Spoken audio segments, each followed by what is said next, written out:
I was there when I needed someone who wasn't getting over you.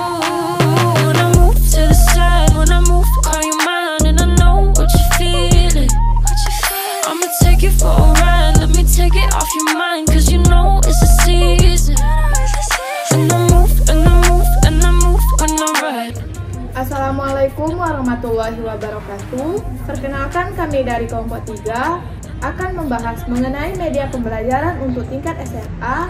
Adapun media yang kami gunakan adalah media sel tumbuhan.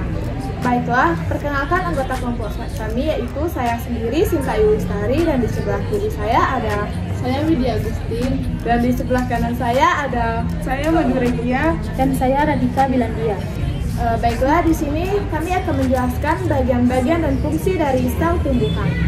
Adapun bagian-bagian dari sel tumbuhan terdiri dari diktiosom, kloroplas, ribosom, ada dinding sel, ada membran sel, ada vakuola, ada mitokondria, ada nukleus, ada retikulum endoplasma halus dan retikulum endoplasma kasar, dan ada lisosom, serta ada amiloplas. Selanjutnya kami akan menjelaskan satu persatu dari bagian dari sel tumbuhan beserta fungsinya.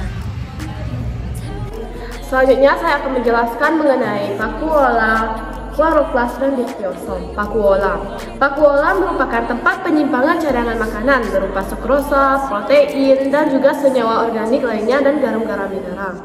Selanjutnya ada sebagai penyimpanan hasil sisa metabolisme berupa alkaloid dan juga sebagai tempat terjadinya biofotosintesis senyawa-senyawa yang penting.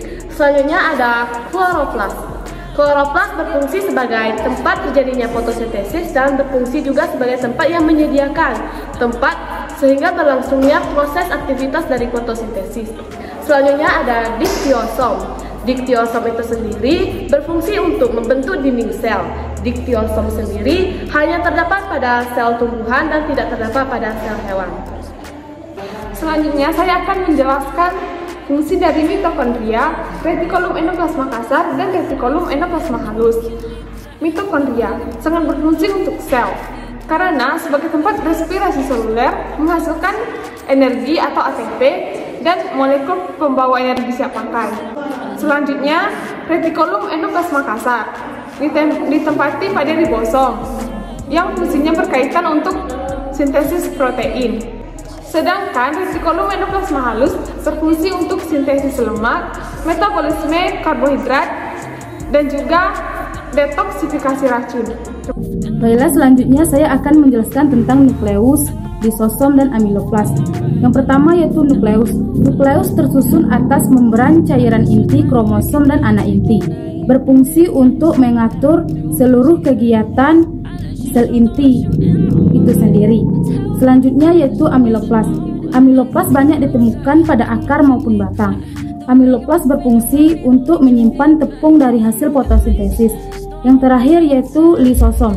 Lisosom hanya punya selapis membran saja. Berfungsi untuk pencernaan intersel karena mengandung enzim hidrolitik. Baiklah, di sini saya akan menjelaskan tentang dinding sel, ribosom, dan membran sel. Yang pertama, dinding sel. Membran sel tumbuhan dilindungi oleh dinding sel. Selain melindungi sel, dinding sel juga berfungsi untuk menjaga bentuk sel tumbuhan agar tidak berubah dan tetap. Selanjutnya, ribosom. Ribosom ada yang menempel pada retikulum endoplasma dan ada yang bebas di sitosol. Fungsi ribosom adalah sebagai tempat membuat protein. Selanjutnya, membran sel. Membran sel tersusun atas fosfor, lemak, karbohidrat, dan protein. Membran sel berfungsi untuk melindungi dan mengatur pergerakan zat yang keluar masuk sel.